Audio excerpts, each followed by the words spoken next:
We are delighted to welcome you here this evening as we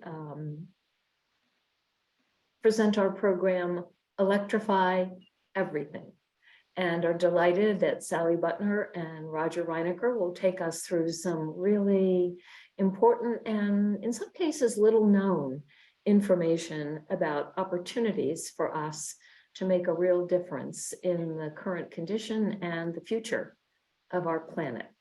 So without further ado, I'll turn the program over to Sally. Thanks, Sue. And I add my welcome. I'm so glad that you're here to learn about this. I think this is a really exciting topic because it's a way to actually get off of fossil fuels completely. So if you could bring up the slide, Sue.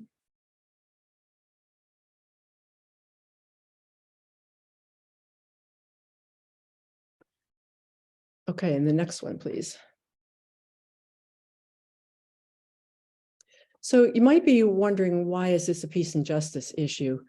Well, the map on the right shows Southbridge as it is today. The map on the left shows Southbridge at varying levels of sea level rise. So that light blue area is 1 foot of sea level rise.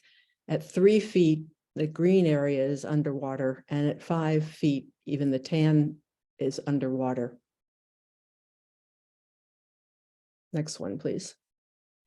And we remember these pictures of our own city in Southbridge from the remnants of Hurricane Ida. Next one. And it's not just water, it's heat as well as other things, many other things, but in particular heat. People who are shut in are especially vulnerable because they might not be able to leave their houses and they might not have air conditioning. They might have pre-existing health conditions that make them more susceptible. Things like cardiovascular disease or respiratory problems. And very sadly, heat stroke can be, has been, and unfortunately will be fatal for some people. It raises the question, what is our obligation to these folks? Next one, please. And just recently, at a political event outside of Mumbai, 11 people, at least 11 people died of heat stroke, being outside for hours in 95-degree heat. So you might be thinking, well, electricity, but electricity is generated using fossil fuels, and that is true. However, it's important to note that even the electric grid has gotten cleaner. And this slide shows emissions from generation in the PJM area. PJM is our regional grid operator. They control 15-ish states, the generation, to make sure there's enough generation to meet demand. And this chart shows the decline on the blue bar, the decline in carbon dioxide emissions since 2005. So significant progress, but it's important to look at the scale on the left side, and you can easily see that we're not down to zero yet. Next one, please. And here's a pie chart of our of the generation mix. So the renewables are just about 11% of the generation mix. That's the green and pink or red and the little teeny purple sliver. So we've got a long way to go there. So how about this evening? What are we going to do? We have a video from an organization called Electrify Now. Brian Stewart will be speaking. He and his wife co-founded this organization, Electrify Now, and their mission is to show that we do need to electrify everything, and how do we do it? We first saw this webinar as part of we first saw this video as part of a webinar presented by our partner and friends, Delaware Interfaith Power and Light. And after the video, I'll give some highlights of hot water heat pumps and the Delaware and federal rebates and tax credits. And then Roger will take us through some very important proposed regulations having to do with clean cars. Okay, we're ready for the video.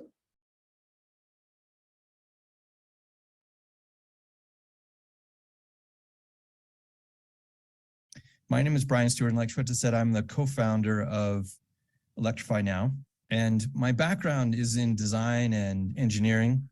I was at Nike for many years. I left there about a little over 4 years ago. I retired from there. I was at the time the vice president of sustainable innovation. So I was really working on how to help Nike to make products with less energy, less waste, less water consumption, et cetera. So I had a really good sense of what corporate sustainability looked like. But when I chose to leave there, I was also really interested in what individuals can do. And I started doing, because I was retired and I had the time to do it, I was doing research on what are the things that we can do as individuals. And I was frustrated because it seemed like at the time, it's changed, but at the time, most of the conversation was about recycling and plastics waste and things like that, which are important for sure. But I felt like there was not much conversation about what each of us can do to create this future that we need, that will be sustainable and lower cost and et cetera, which we'll talk about. And I felt like there wasn't enough attention being given to our role as individuals in helping to shape that future. And so really out of frustration, my wife and I decided to start Electrify now. It's an all volunteer group. We don't make money from doing this. It's really about education. It's really about helping people such as yourselves to understand better how our own actions as individuals can help to create this future. So we have this tagline, empowering everyone to create our clean energy future. And it starts really by kind of understanding the problem a little bit and not, I don't feel like I need to talk to you about climate change. I think people kind of see it happening, but most people don't have a really good idea of where these carbon emissions come from. And even myself, I would say I needed this research that I did myself to understand it better. And if you look at the data about where carbon emissions come from in the United States, what you see is about 25% of our overall emissions as a country come from generating electricity. Roughly another 25, a little bit more than that, comes from transportation. And then a little bit more of that comes from heat. This is heating our buildings, but also heat for industry. And then, of course, there's emissions that are associated with agriculture and with industrial processes like cement. Those are much smaller. So it's over 80% of our emissions as a country come from energy, using energy and producing that energy. And so if you look around the world, by the way, it's very similar. The numbers will change slightly from country to country, but not in a major way. This is very close to what happens in certainly any industrialized nation around the world. And even the agricultural countries are not far off of this. And then if we look at it from an individual standpoint, household level, it's a very similar picture. About 60% of the emissions that people like you and I are responsible for comes from the energy that we purchase. Think of it that way. Your electric bill, the gasoline that you purchase to put in your car, or the heating oil or propane or natural gas is the big one for heating our homes. And of course, there's emissions from the things we buy and the food we eat, but it's really hard to reduce those. You can buy fewer things. You can eat organically produced produce that's locally grown and that sort of thing. And it will chip away at those two smaller boxes on the right. But this big one, this 60%, big gray box, it's possible to eliminate that entirely, take that to zero. We've done that in our homes, and we've helped hundreds of people around the country to do this, which is what we're going to be talking about today. And so the reason why this is a problem is because we have over the past, it's changing, but we've been primarily using coal and natural gas to generate electricity. We've been using gasoline and diesel for our transportation. And by the way, it's our cars and trucks that are the biggest source of emissions in the transportation sector. And then we've used natural gas to heat our homes. And we've grown up with this idea that it's clean and beautiful, and it's really not. It's every bit as bad as gasoline or coal or anything else. So the bad news is we have to stop burning fossil fuels. And I emphasize the word stop here because, I think most of us have grown up with this idea of efficiency, which is good. And efficiency is important, but it won't solve the problems. We have to eliminate fossil fuels completely. And it's possible to do that. And we can all do it in our own lives.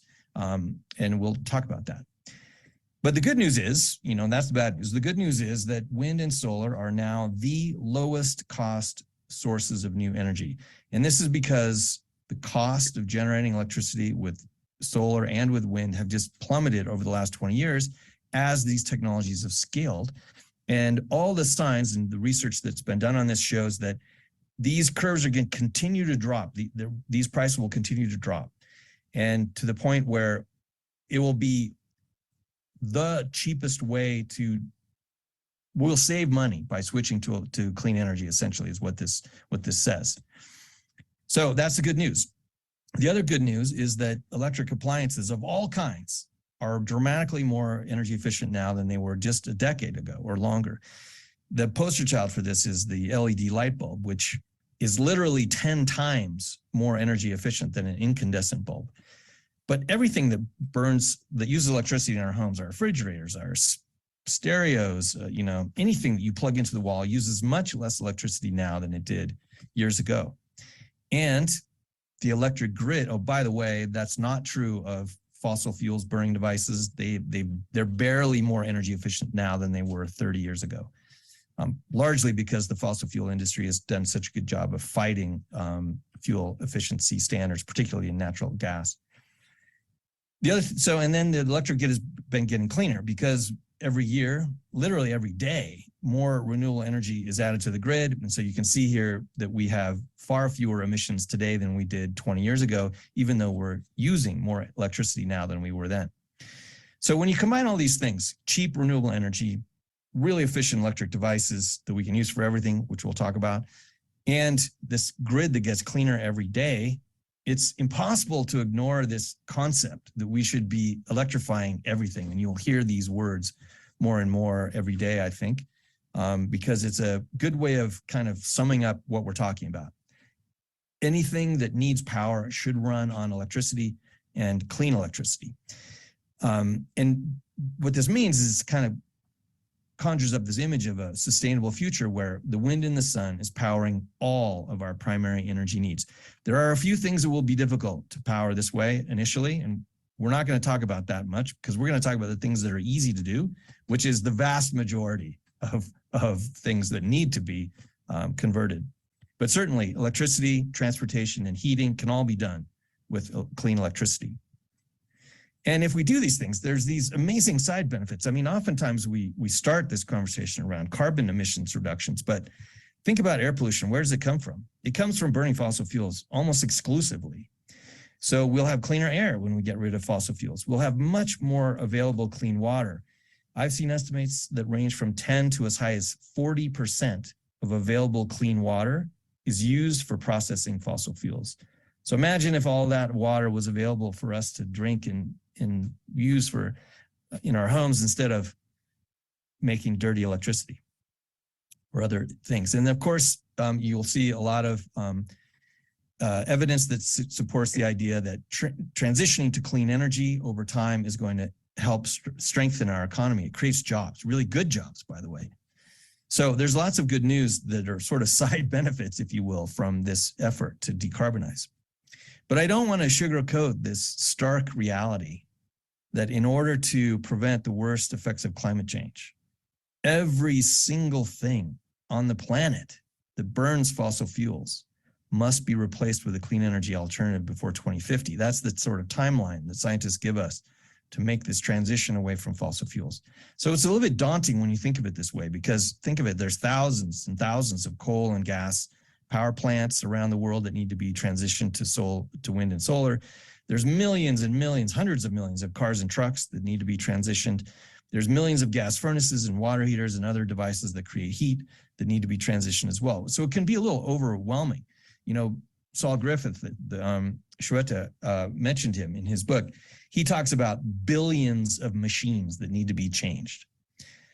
But the good news is we have around 30 years to do this. And the other thing that's important to realize is that most of these things we're talking about have a useful life that's far shorter than 30 years. So in other words, between now and 2050, all these devices we're talking about will need to be replaced anyway, because they're going to break or wear out or whatever.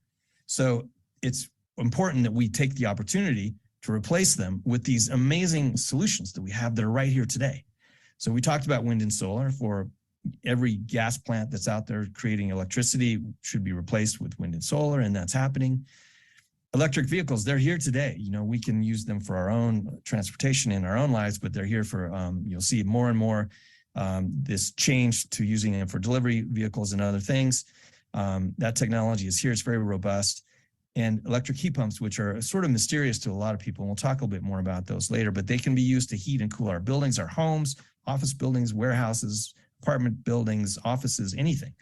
So incredibly efficient technology. So we have these technologies. We just need to scale them, as Shweta said, as quickly as possible, which is part of the reason why all of us have a role here. And the reason this is so powerful is that what we're talking about, when we combine these two ideas, renewable energy and electrification, we don't just minimize emissions, we eliminate them altogether. So every time these are used in combination, you eliminate a source of emissions. And the easiest way to understand this is in our own homes. In fact, I use this example now when I talk to corporations about this, because it's sort of easier to get your head around this in your house. The same is true whether it's a company or a supply chain or whatever. There are 4 large sources of carbon emissions in most of our lives. And so this would apply to almost every one of us on the call here. The electricity we consume, typically for an average household in the United States, is going to create about 3 to 5 tons of carbon emissions per year. One gas car is going to create about 4 to 8 tons, depending on whether it's small, you know, it's closer to 4. If it's a big car and you drive it a lot, it's going to be closer to 8. It can be even higher than that. One gas furnace, again, depending on how big it is and how much you use it, the temperature outside, all these things will range somewhere between 4 and 8 tons, almost about as much as a car, basically, for a gas furnace. And then a gas water heater was surprisingly high in terms of emissions. So these 4 things are the largest source of emissions in all of our lives. And if we really do a good job at trying to be efficient about using them, so you turn off the lights when you're not using them, you don't drive much, you get an efficient gasoline-powered car, you turn the thermostat down, you even take cold showers, which nobody likes to do, most people at least, you might reduce these emissions by 20% if you're diligent. But now take a look when we combine renewable energy and electrification. You get renewable energy for electricity, which all of us can do, we'll talk about, 0 tons per year instead of 3 to 5. An EV charged with that renewable energy that you now have in your house, which is where most people charge, 0 tons per year for your transportation instead of 4 to 8. A heat pump to heat and cool your home. And by the way, it gives you air conditioning and heating, which a gas furnace won't do. 0 tons instead of 4 to 8. And a heat pump water heater, the same, 0 tons instead of 1 to 3. So a home is typically, with a fossil fuel powered home, is typically going to create 20 to 30 tons of carbon emissions per year, depending on how big it is and how many cars you have, et cetera. A home on powered with renewable energy will create 0 tons of energy per year. This is why that 60% that I'm talking about, taking it to 0, that's how you do it with those things we just talked about. And you will be paying less money on energy, somewhere between $1,000 and $2,000 less per year for an average home, if once you've converted to an all-electric home. So that's why this is such a powerful thing to talk about. And by the way, we don't have to wait for a renewable energy, 100% renewable energy, for this to be a benefit. I'll show you some of the numbers later, but even today, with the grid the way it is, it massively reduces our emissions. But once you get to renewable energy, it eliminates them completely. And if we do this, we live in homes that are safer and more comfortable. And a really important thing is that now we're spending our energy dollars, which you're going to have to spend money on energy every year. But wouldn't you rather spend your money on the solution rather than literally funding climate change? People like you and I spend $500 billion a year on energy, just in the United States, just the little people like us, not corporations, $500 billion. Imagine if we're spending all that money on the solution rather than funding climate change. And then if it's the role of all of us to help to make these solutions the new normal, which is why I'm excited that you're here to hear about these things. And as soon as you understand them, then you can start to think about how to incorporate them in your life. We try to make it really simple for people at Electrify now because it can be daunting. We try to break it down into these 4 steps, which we'll talk about individually. And I want to start with this idea of cleaning up your electric supply. And this is the simplest one, but also possibly the most powerful one to do because it's the underpinnings for everything else. The world is headed to 100% renewable energy. This is going to happen because of the economics. We don't know how long it will take. And there are certainly people who will want to slow this down, make it take as long as possible. The fossil fuels interests are really good at slowing change, but it's economically in our best interest to change to 100% renewable energy. So it will happen. But all of us we don't have to wait. We can get clean energy today. And you in Delaware have a lot of options for this, because with your energy choice plans from your electric providers, you can choose to get an electric plan that's sourced from renewable energy to begin with. Of course, rooftop solar is available to anyone. And if your home is situated correctly and you're not planning to leave that home soon, rooftop solar is a fantastic deal, save you a lot of money. You also have access to community solar, which is a fantastic solution where you can essentially subscribe to a local solar farm and get typically lower cost electricity and 100% renewable. If you Google this, you will be able to find out more. We don't have time to go into a lot of the details on this, but any of these options will help you to avoid 3 to 5 tons of carbon emissions per year. And you'll now be powering your life with zero emissions energy, which is fantastic, because that means now anytime you plug anything into your wall, including your car, you will be avoiding emissions from that device.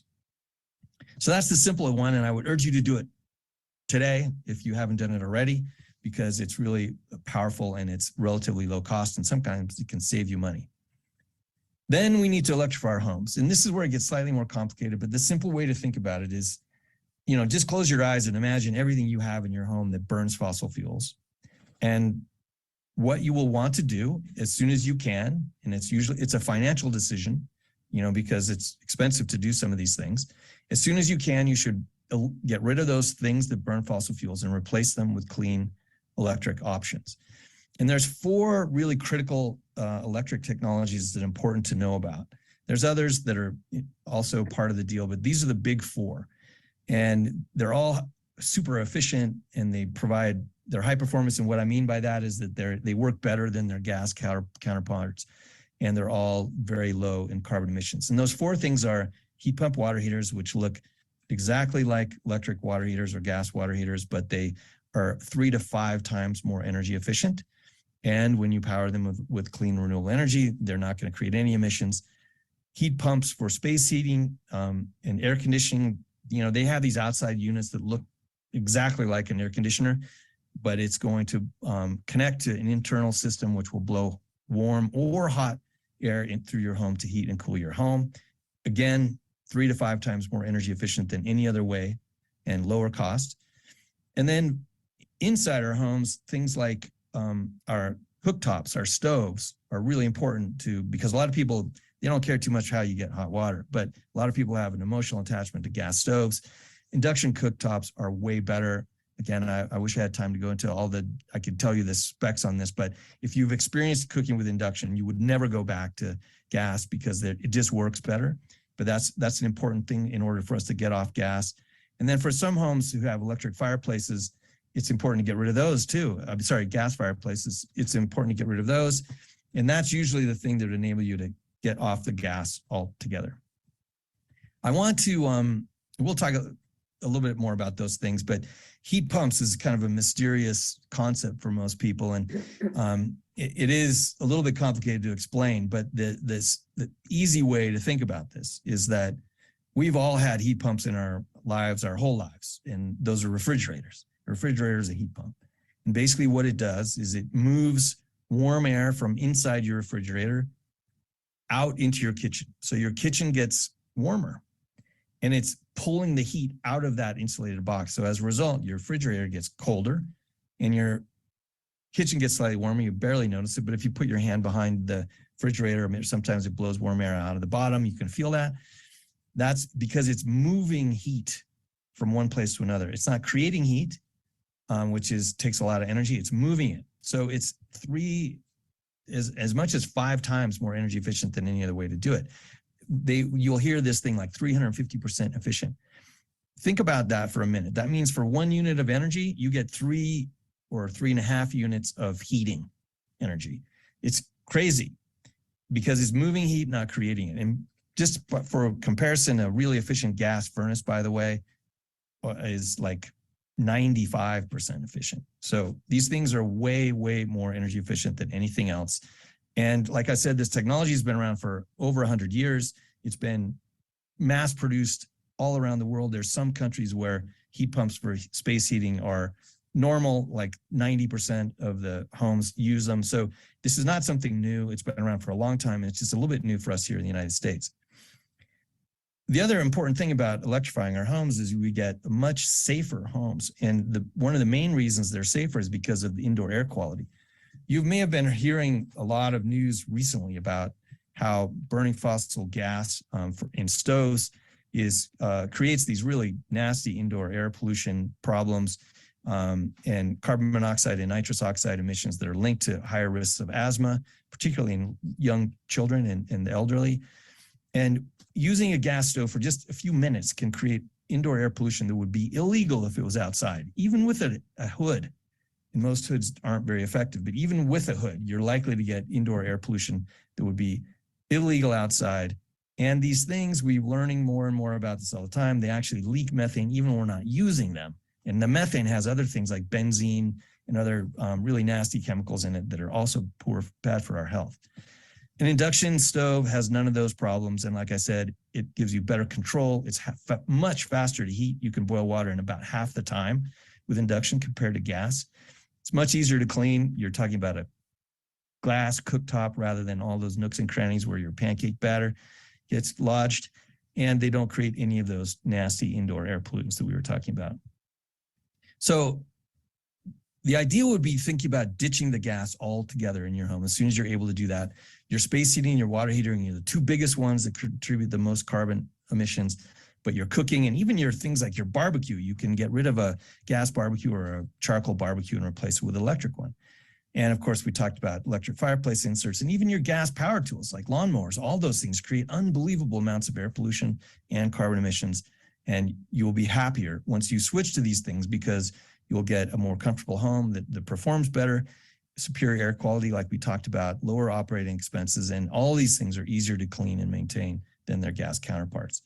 If you do these things, you're going to avoid another 5 to 11. We talked 3 to 5 for your electricity, another 5 to 11 for all these things that burn fossil fuels in your homes. And then that takes us to transportation. Most people have a tough time getting their brain around what 4 to 8 tons of carbon emissions looks like. It's hard to visualize that because you can't see it. So one of the things that I like to compare this to is imagine every time you went to fill up your car that you were literally stuffing the inside of it with plastics, garbage waste, plastic bags and whatever, plastic containers. Literally the whole inside of the car was stuffed so that you cannot even get inside of it. That's the equivalent in terms of carbon emissions every time that you fill up your car so the carbon it took to create all that plastics garbage is roughly the same as the carbon emissions that you're going to burn with that tank full of gas. So if that helps you to visualize the impact, maybe it will help. I don't know. On the other hand, an EV that's charged with renewable energy will create zero emissions, which is pretty hard to beat. Even if you don't have renewable energy in your home, let's say you just use regular old electricity right out of the wall, and you don't get a clean power plant or anything. In Delaware here, you would have to have a car that gets over 93 miles per gallon, a gas burning car, in order for it to be as clean as an EV today.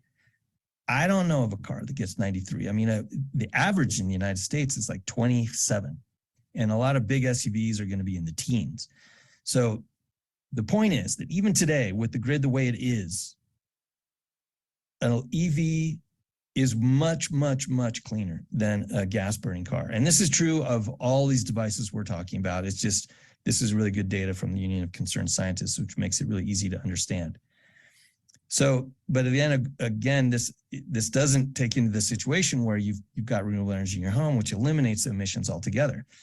And you'll save so much money in terms of your bills for moving around. Here, I love this comparison because Hyundai makes a Kona that is a gas burning car and also an electric version of the same car, exactly the same, except for the drivetrain. And you can see for $10 worth of gas, you can go about 70 miles with the gas burning car. $10 of electricity, you can go over 300 miles. So somewhere between 4 and 5 times the amount of travel with the same amount of money. So this is why the vehicle industry and the shipping industry is so interested in this. And they're also a lot cheaper to operate than you might think, because the sticker shock can, when you first look at this comparison between these two cars, you see, oh, wow, the EV is $10,000 more, which is true, but you're going to get about $10,000 off in terms of tax credits and rebates. Delaware has a $2,500. Hopefully they'll reinstate that next year, but that's the current situation, I believe, in Delaware, and $7,500 from the feds, which is going to continue with the IRA. So now they're pretty close to the same price. But when you look at the 5-year operating costs, and you can see how much less, like 1/5 the amount of money on gasoline and about 1/4 the amount of money on maintenance, because there's no maintenance to be done on an electric engine, electric motor. You will save, what is that? $8,000 over the course of 5 years by choosing the electric version rather than the gas version. So they're a lot cheaper than you think. People often ask me about, well, what about manufacturing the batteries? Isn't that bad for the environment? And this is a really good, more data from the Union of Concerned Scientists. It's true. There's some truth to that, but we'll see what it looks like. A regular gas car takes about, a mid-sized car takes about 9 tons of emissions to produce it, but it's going to create about 90 tons, over 90 tons over its lifetime using it from the gasoline that we burn. So over 100 tons over its useful life, 15 years. An EV is going to take more to produce, 15 tons versus 9, because of the battery. And so there's truth to that idea that there's more emissions in producing an EV. But in using it, even just with average electricity, it's far fewer emissions from driving it. And if you charge it with clean electricity, now the comparison is 15 tons to 100 tons. So massively fewer emissions. And every day, the way that we build these things becomes cleaner and cleaner, and those numbers should drop over the next decade as well. So there's no downside. There's no way to argue that an EV is not better for the environment. All the studies show that that is the case.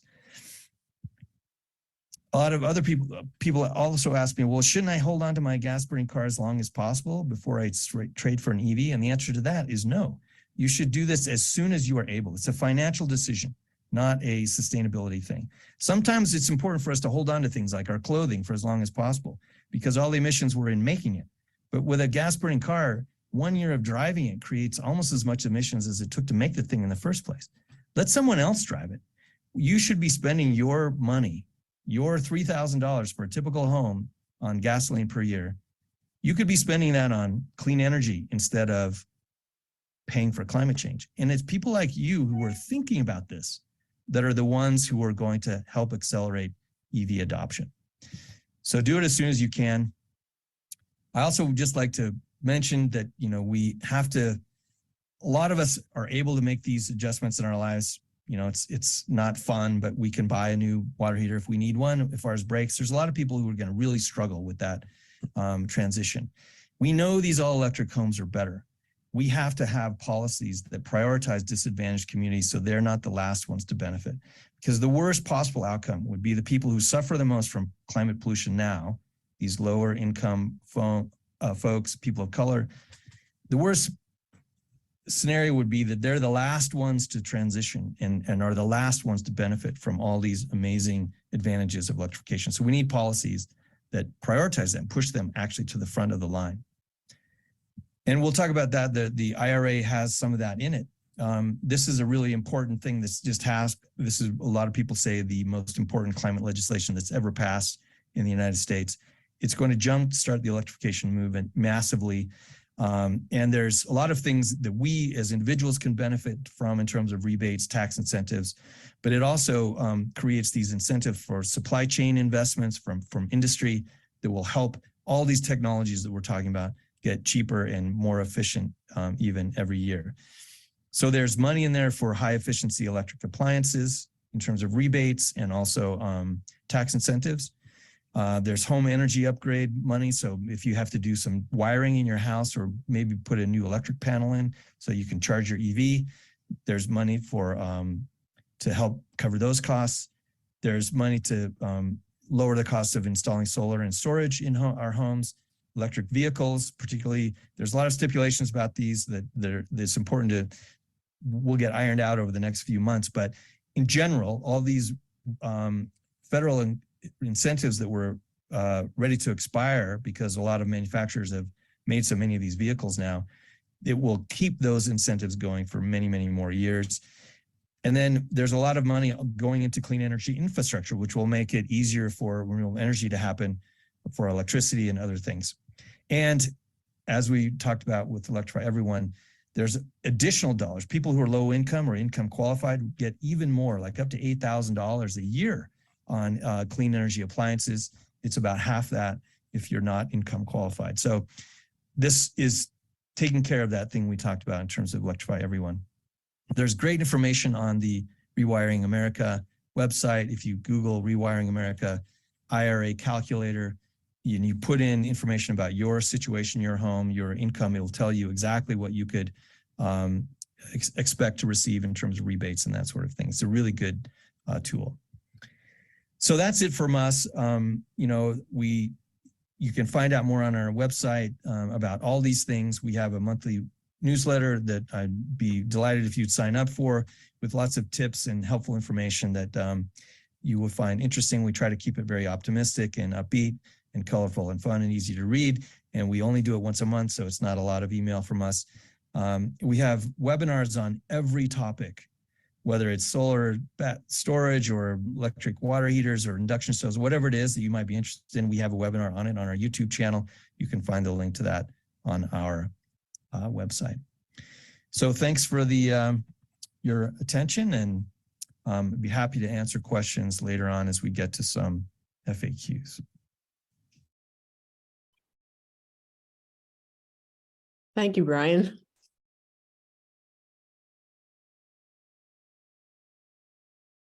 Okay, Sue's bringing the slides back up. We're going to talk about heat pumps, hot water heat pumps.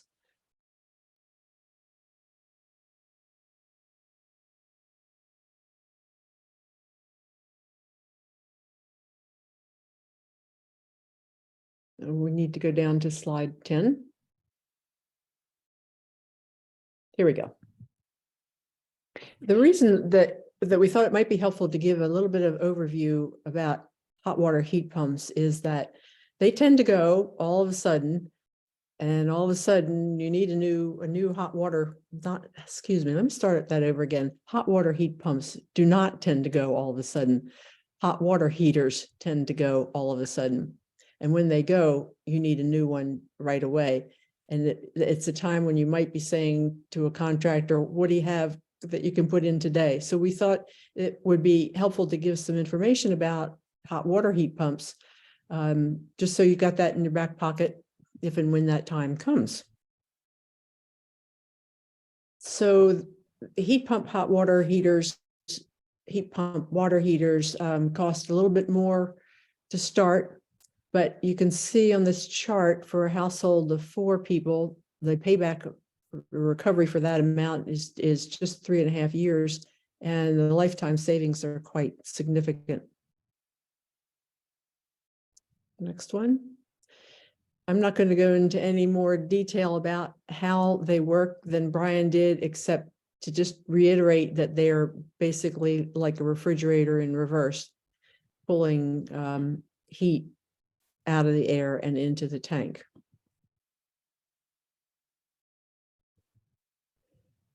The big deal, Brian said this before, the big deal is that they don't combust fossil fuels. They use way less total energy because they're transferring heat instead of creating it. They're 2 to 3 times more efficient than traditional systems. We've talked about the fact that the electric grid is getting greener, and that when they're paired with solar electricity, there aren't any emissions at all. Another significant piece is that they're not connected to the gas grid, meaning there are no damaging methane leaks into the atmosphere. Gas water heaters and the lines that are connected to our houses are a source of ongoing emissions of unburned methane gas. Methane gas is way worse than carbon dioxide in terms of global warming, like 25 times more, more warming, more creating more warming. It doesn't last as long in the atmosphere, maybe more like 10 years, but the effect is so much worse.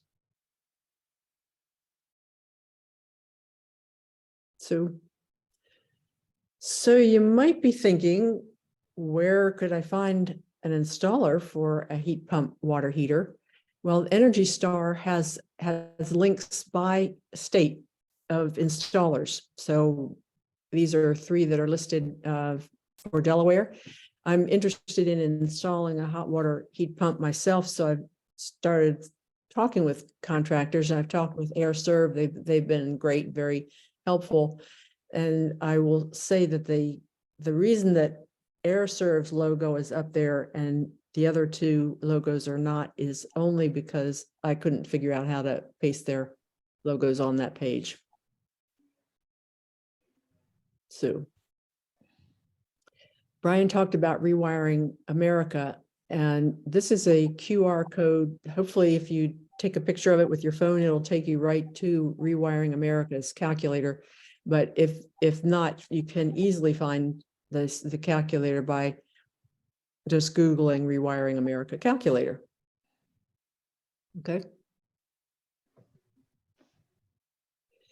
So a little bit about federal rebates and credits for low and moderate income. They're really significant, up to $14,000 in upfront discounts for moving to electric appliances, up to 100% of project costs for low income households, and up to 50% for moderate income households. Now, a really significant thing is that these are not effective until state energy offices apply for this federal money, which has been set aside, and establish rules. Hopefully, this will be done by the end of this year. It could be the beginning of next year, and there is a slight hope that there'll be a retroactivity provision coming out, because people will be postponing doing these upgrades if they think there's a rebate they could get next year, not this year. In addition to the rebates, there are federal tax credits for electrification and energy efficiency upgrades. If you could go back, Sue. Could you go back a slide, please?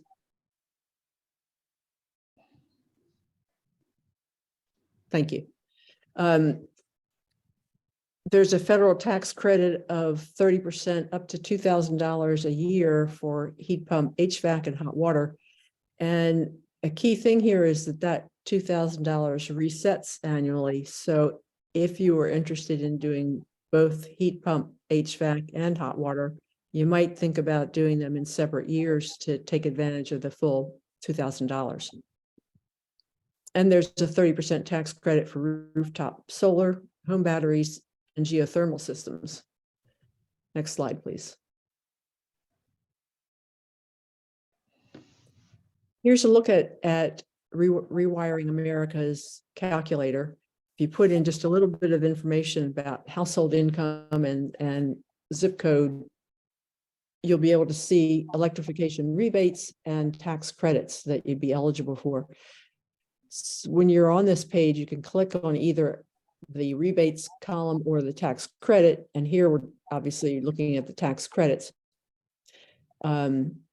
So there are the 30%. And one thing, for example, looking at the heat pump hot water heater, that $2,000, it's important to know that that's up to $2,000, 30% up to $2,000.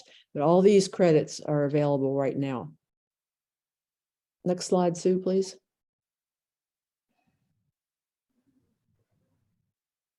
For Delaware, with apologies to folks from other states, Delaware has an organization called Energize Delaware. It's a nonprofit corporation established to help Delawareans reduce their carbon footprint through energy efficiency and renewables. One of the programs is Home Performance with Energy Star. And the first step of that program is getting an energy audit, house energy audit of your house. I had one done in my house about 10 days ago. Westminster's had several done as well. Once you've done that energy audit, you're eligible for rebates for weatherization improvements and equipment. Again, looking at the hot water heat pump, there's a rebate of $1,100, and that is not income dependent. Everybody can get that rebate.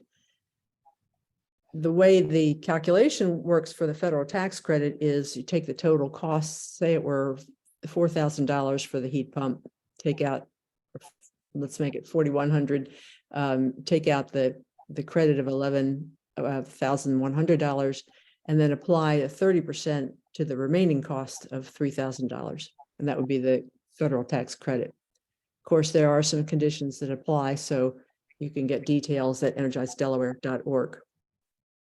Next slide, Sue.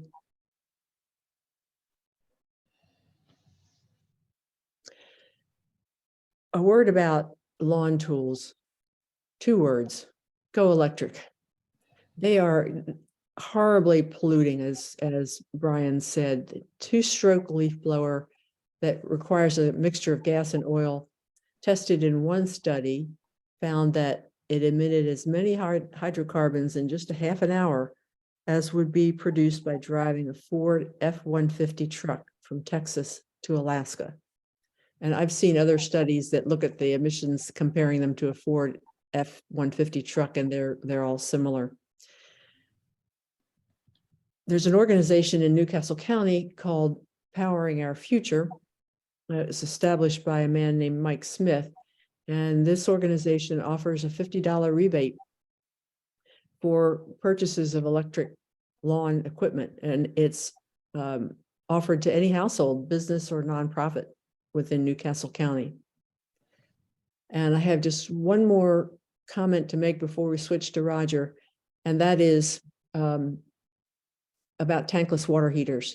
They used to be considered a really great environmental product to use because they would heat water just on demand rather than having a tank of hot water sitting around all day, needing to be sort of on constant boil.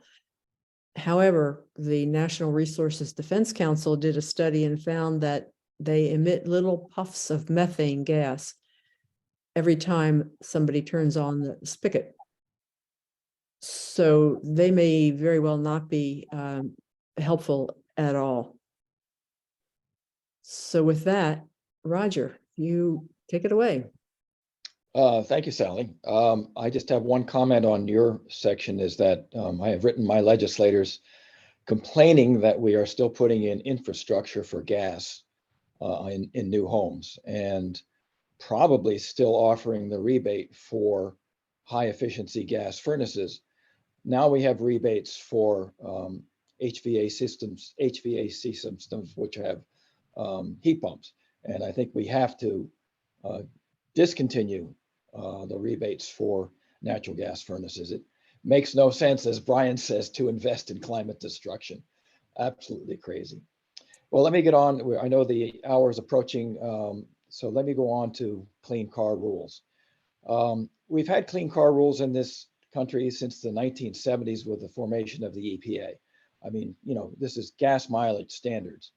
They have evolved over the years, and the latest version now is called ACC2, or Advanced Clean Car 2 Directives for Clean Cars. And Sue can give me the next slide. I'll go on. So California has always had particular air pollution issues, and this has been recognized that California needed more stringent rules than the rest of the country. But it doesn't mean every state can get their own clean car or any standards on their own. You can either have California rules or the less stringent federal standards for clean cars. You can't create your own because there's no way that anybody wants a patchwork of state laws that will drive the car makers crazy. And these rules apply only to new cars, not existing. Now, we in Delaware are looking to adopt these clean car rules. I believe other states around us already have. I think Maryland and New Jersey have adopted the stringent California clean car rules. Not a legislator's decision. This is an executive decision. Politics of it, that's not going to happen. The previous slide had a couple of links to other explanations, which you can look at if you don't like mine or you want to hear another story about it. But there are arguments pro and con. These are going on in our state right now. There is a hearing coming up on April 26th, which will be the final hearing.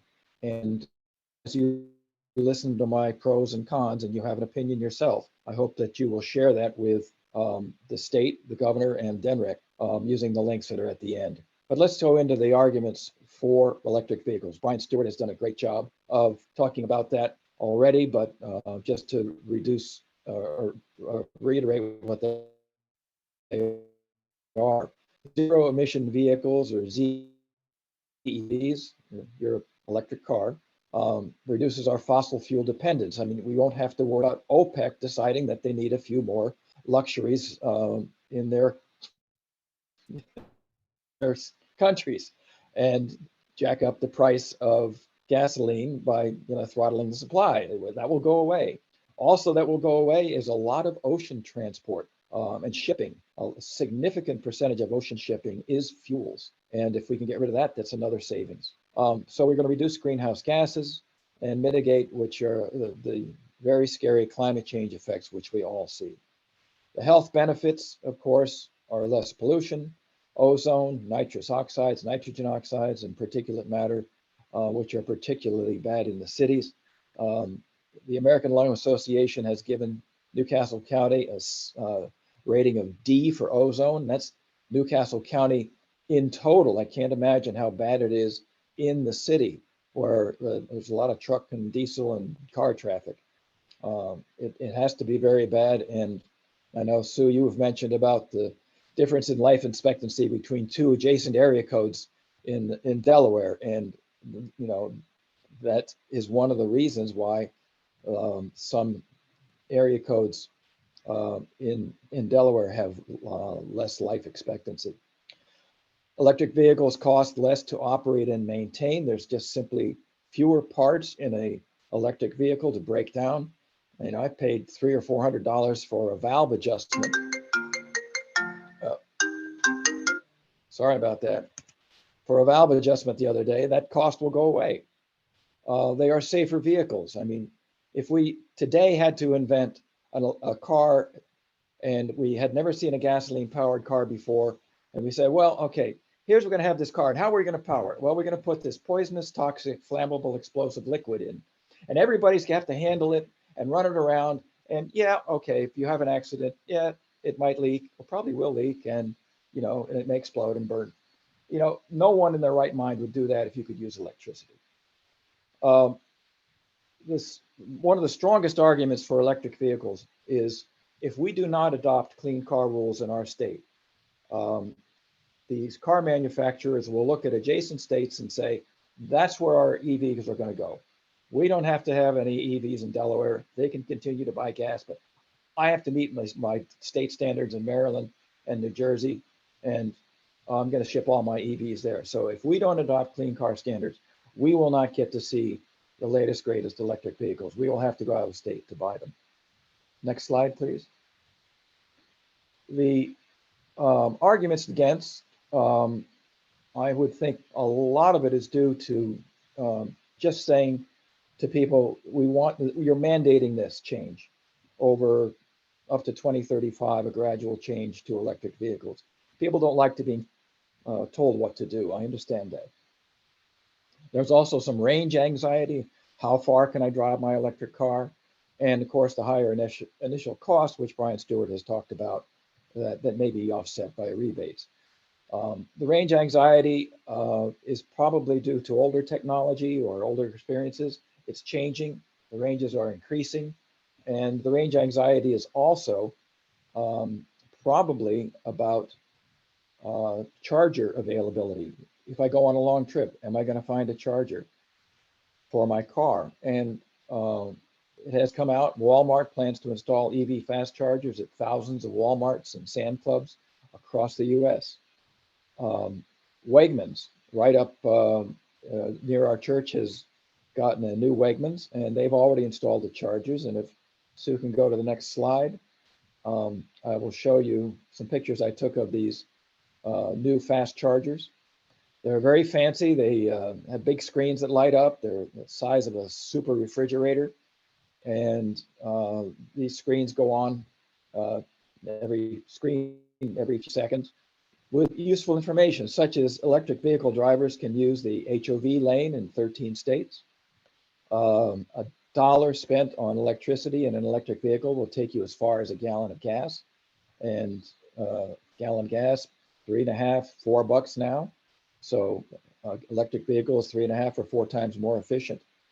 And you can get up to 210 miles of range in an hour of charging at a fast charger. You can get probably 100 miles in much, much less time. It's not linear. It's a exponential curve in terms of trying to get the last bit of juice into that battery. That may take a long time, but to get half a charge is probably much, much less time. Next slide, and I think my final slide is, yes. The final public hearing is April 26th. It's a virtual. You can apply to speak or you can listen in. You can also write your comments. I think public comments accepted through for another month. There's no different weight, I believe, between a comment made at the meeting or a comment made online.